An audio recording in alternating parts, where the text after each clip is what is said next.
আবেদন ছিল আপনাদের 7 দিনের, সেই 7 দিনের রিমান্ডের পরিপ্রেক্ষিতে আদালত কয়দিন রিমান্ড মঞ্জুর করলেন এবং আপনাদের শুনানিটা কোন মামলায়?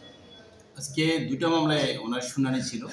একটা জিআর 332, সেই মামলায় 7 দিনের রিমান্ড আবেদন করা হয়েছিল। বিজ্ঞ আদালত 2 দিনের রিমান্ড মঞ্জুর করেছেন, উভয় পক্ষে শুনানি হয়েছে। আর দ্বিতীয় মামলা যেটা 334-24 মামলা, সেই মামলায় সোনেরের শুনানি ছিল।